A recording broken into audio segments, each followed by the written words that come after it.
Welcome back, I'm Tedward, and welcome to my E92 M3 at the airport where I actually first learned to fly. But today I wanted to tell you about my very first jobs, because a lot of us has very similar experiences with our high school careers outside of school. And some people had awesome jobs where they can go back and they can remember the good old days when they worked with their team at the movie theater or whatever they were doing. I definitely don't really have those memories. My first jobs kind of sucked.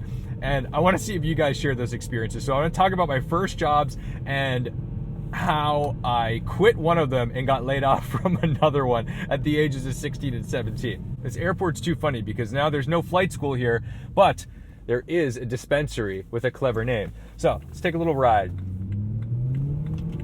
Still warming her up. So when I was like 13, 14 years old, I couldn't work. I couldn't go and get a job at an establishment because it would have been illegal because it's child labor. So you have to wait till you're like 16 years old, I think, to get a work permit in Massachusetts. But I liked money. I wanted to save money. I liked the idea of working. So I mowed lawns in my neighborhood. And I was lucky enough to live in a small neighborhood where it was really easy for me to kind of drum up some business. And I had 5 lawns that I mowed at $25 a piece. So that was a cool $125 a week, which worked out really well for me. But you know, over time you kind of like, all right, well, I'm not gonna mow lawns anymore. And it's hard work. I had asthma, so mowing lawns kind of sucks when you have asthma because you're just like breathing in exhaust fumes of inefficient old Toro lawnmowers and kicking up dust. So not the most healthy thing in the world. So when I was 16, I went to this local pizza shop, not a chain restaurant. This is like a mom and pop, hole in the wall kind of place. I put in my application. I was like, what does it pay? They said, minimum wage. And I said, yes. So that's what I did. And at the time in Massachusetts in 2004, minimum wage was $6.75 an hour. So this place was interesting because it was like 4 800-degree pizza ovens, a sub shop, and the 2 folks who ran it were a husband and wife team.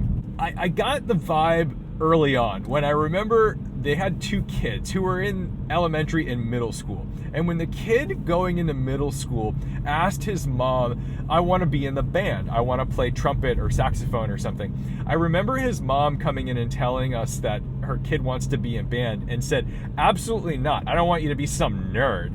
And I was in high school. I was a sophomore in high school thinking to myself, that's the craziest thing I have ever heard. This is something out of like a bad UPN sitcom that, oh, my mom won't let me play the saxophone because she doesn't want me to be a nerd. It was like, geez, tell me you peaked in high school without telling me you peaked in high school. So I knew they were not exactly like good, upstanding people, but the work atmosphere was fun because it was just a bunch of like high school kids and the occasional college kid who would come back on break and be like, oh my God, it's so great to see you, and work on a break or whatever. Like, isn't that how every childhood job goes? You have like your normal crew, and then somebody on the outside who's like a veteran that you never met comes back and everyone's like, oh, it's so good to see you, and you're like, I have no idea who this person is. I feel like that's always how these kind of places go, no matter where you work. But that's fine. The people that I worked with were plenty nice, and it was funny because like you would have like your normal crew. You'd have like this girl who was a cheerleader who was just very bubbly and made pizzas, and then you had like the stoner burnout kids who would just be making subs with you and telling you like the unbelievably horrid shit they did over the weekends. But then there was this one kid who would come in, never spoke, did not speak. I think he was like their nephew or something. And he would make the dough once a week. He would come in and just like make tons of dough, didn't speak. He would just go out and chain smoke and then come back in and make dough. So I'm sure all the pizza just had like his grubby, like nicotine stained hands in all of the pizzas. But despite all of kind of like the horrors of these people and the way they treated their children and what they expected from them, I didn't mind it. I had a good time because they weren't necessarily mean until the day I quit. And I was working a Sunday, and Sundays were really quiet. They didn't open early because it's a pizza shop on a Sunday. So I remember going in at like 11 a.m. I think 11 a.m. was the start time. And remember, this is a time before iPads and iPhones. There was just a regular old cash register, and your schedule was like literally just written on the board. It wasn't even printed out. It was just like, Tom, Sunday, 11 to 2, you know? That was your shift. So I knew I had this shift. My parents were gone and I'm 16, so I don't have a driver's license. So I had to get a ride from my neighbor. And my neighbor, we were really close. And so she drove me to the pizza shop. So I get there at 10:55, a little bit early, and I remember walking up to the door and it was locked. The pizza shop was closed, no one was there, there's no cars in front of it. And so we waited for about 30 minutes, and I was like, okay, I'm just gonna sit here and wait until he gets here. And my neighbor, like an adult woman, is like, I'm not leaving you in this parking lot by yourself. Like, your parents trusted me, you're 16 years old. Like, I totally understand that. And I'm like, all right, well, let's give it like another 5 minutes, and if he doesn't show up, then we'll go.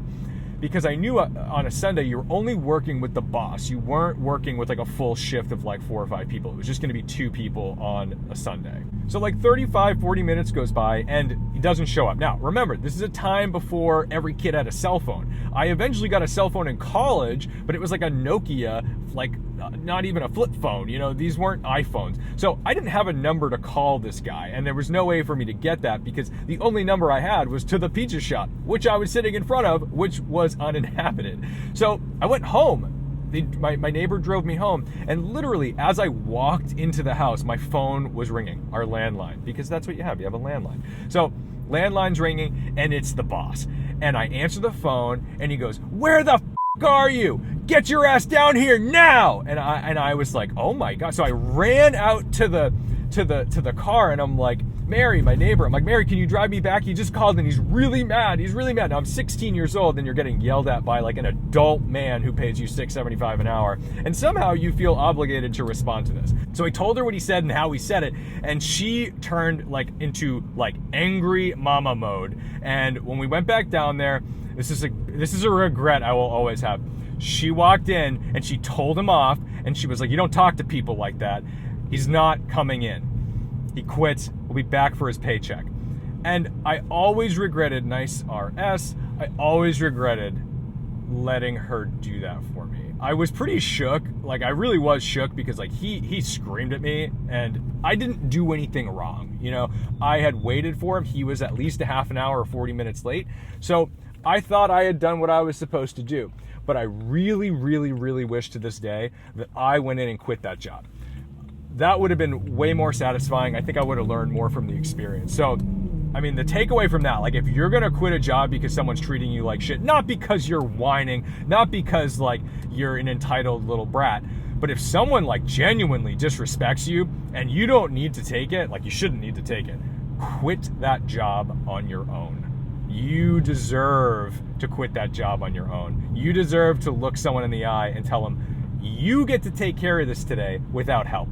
By this point, I knew I didn't want to work in the food industry anymore because that is brutal. Anyone who's waited tables or worked in a kitchen knows that that's like a pretty rough place to be, especially if you don't have like serious camaraderie with your teammates at work, because that's the only way you survive at those places. Like that movie Waiting with Dane Cook, I mean, not a great movie, but pretty accurate about the way those places function. So I thought, you know what? I want to work in a place with air conditioning. I don't want to work in a place with an 800-degree oven in the middle of a New England summer. So that's when I went down to this outlet mall near my house, and I thought, I'm going to work retail. I'm going to go work at like Puma or Adidas or something. So I put in my application for Puma. They took me, and it was pretty simple. You know, you'd go in, it was a lot more structured. They had like a normal schedule that you could check out. It wasn't just some guy like writing in Sharpie like you're here at 11 on a Sunday. Like you had a real schedule. They paid a little better. It was $7.25 an hour.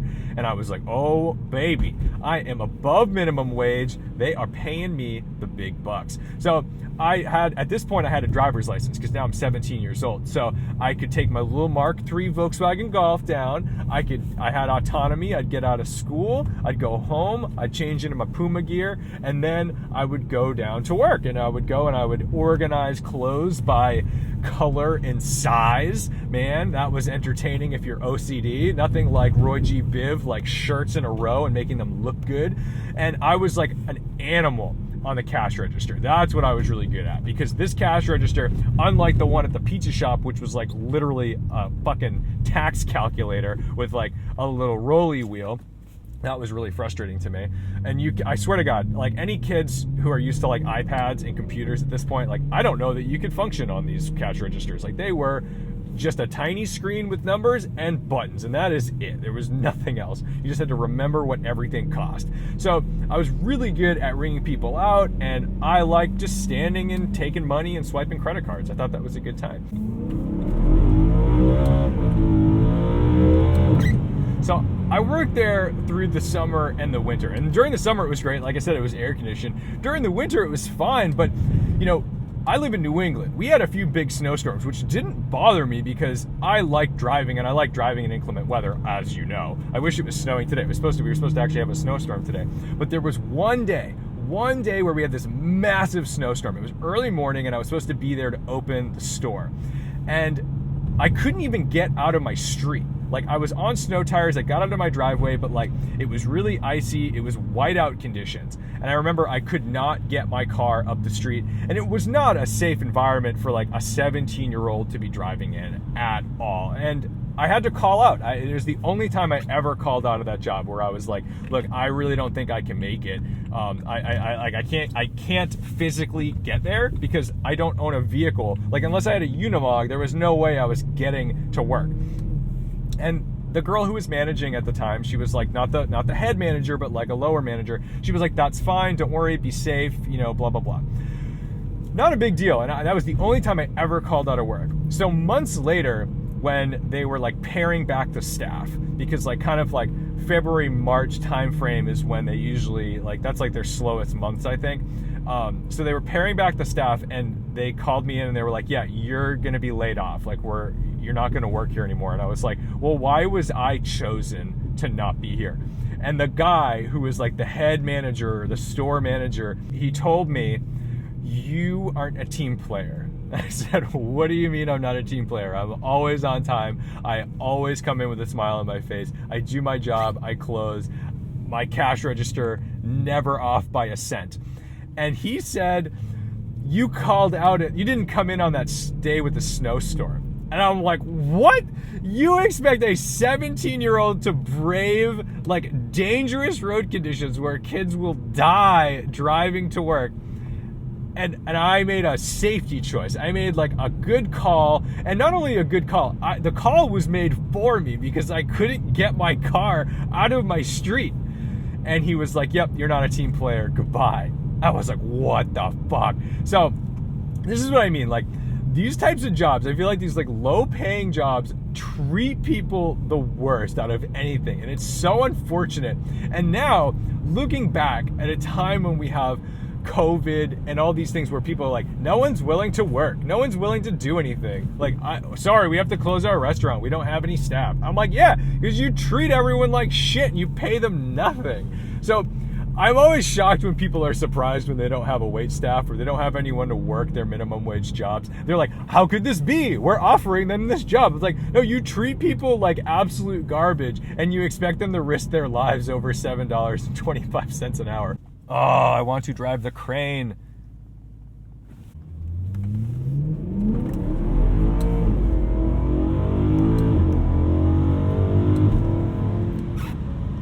I really valued the experience of working at those places because it taught me what I wanted, and it taught me like how I wanted to treat people, because I was never above the job. I did the job. I liked the work. I liked going in and having a purpose and being part of a team. But what I didn't like was people who abused power. I didn't like people who were going to treat kids, like young high school kids, like garbage just because they could. And that's still like such a weird dynamic to me because I'm 33 years old. I'm probably the age of the guys who I worked for at the time.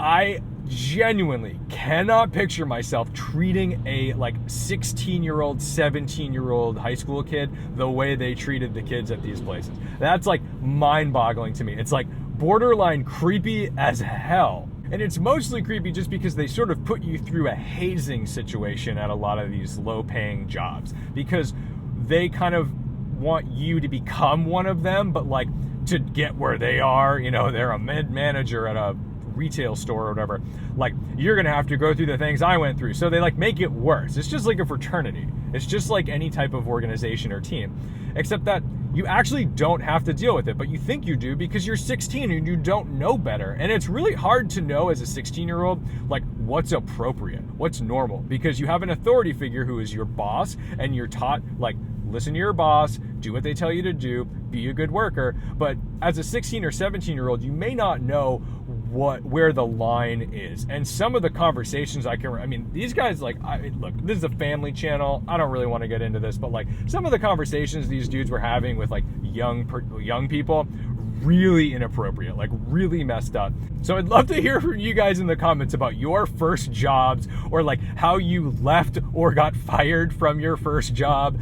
And if you're in it right now, like if you're 16, 17 years old and you're going in for your first job, like this is just like not a word of warning, but like be treated with respect. Like you deserve respect, even though you earn like next to nothing. Like people don't get to treat you poorly just because you're not like a manager. People don't get to treat you like scum just because you're young. And if there's any type of inappropriate behavior going on, like I'm gonna tell you right now, it's not normal. Don't let anyone tell you it's normal. It is not normal.